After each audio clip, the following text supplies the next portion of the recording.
Hello and welcome to ProstateVideos.com. I'm Dr. Gerald Chodak.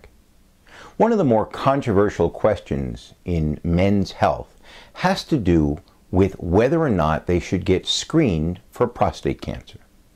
Now, screening, simply defined, means testing a man who has no symptoms of that disease. You can do individual screening, which means when you go in for a doctor exam, they can do the testing. Or you can have mass screening, which means that you show up down at the supermarket or at the shopping mall, and a program is organized to screen a lot of men at about the same time. Regardless of how it's done, the issues and the controversies are the same. So first, let's talk about the facts. We now have proof that screening for prostate cancer will save lives.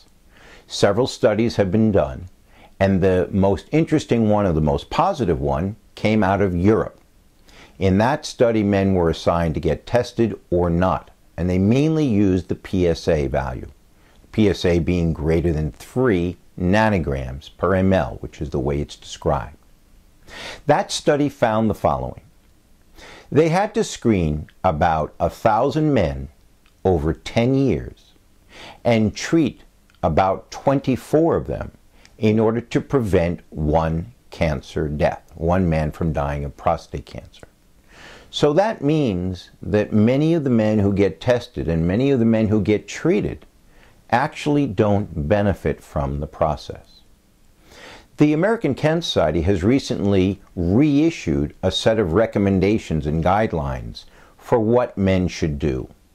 And their recommendation is that all men should have an open discussion with their physician or with a healthcare worker about the pros and cons of screening, so that an active decision is made whether to get tested or not. Testing is right for some men, but it's not right for all men. Clearly, the older or less healthy you are, the less likely you will benefit from this whole process.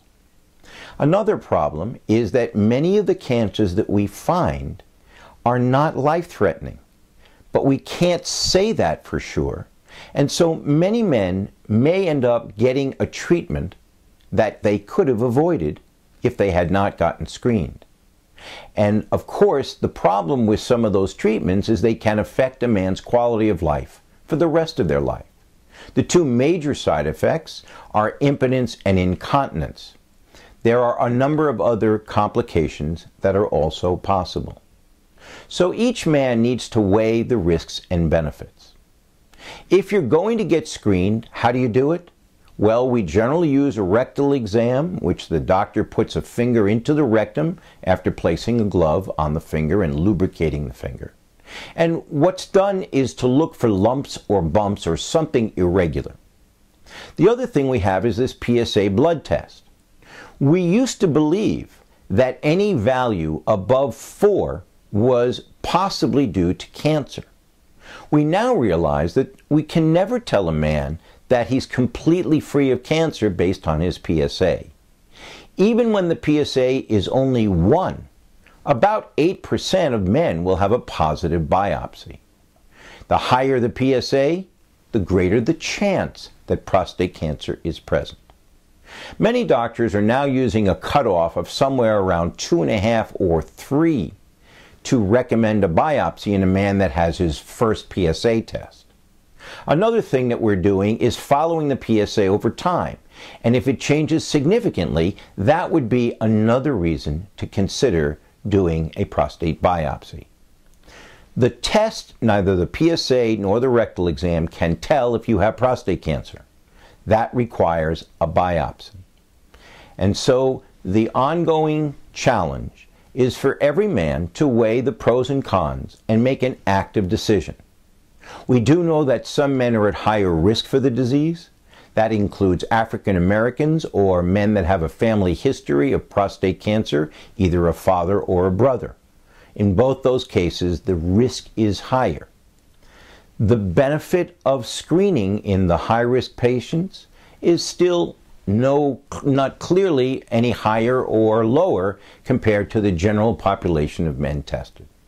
So the bottom line here is that Screening does save lives, but it comes at a price, and that price is that many men may get a diagnosis and a treatment that they could have avoided. Is there a right or wrong answer? Not really. This is an individual choice. And if you're the kind of individual who wants to do everything possible to minimize the chance that cancer of the prostate will harm you, then by all means get tested and get treated. On the other hand, you may feel that the potential benefit is too low to take on the potential risks. It looks like we have to treat 23 men who don't benefit in order to have one man benefit. Many men may feel that the odds are too low to be worth taking any risks. Bottom line here is that each man should be aware of the pros and cons of screening and make an active decision about what to do for their own health. I hope this information proves helpful. Thank you.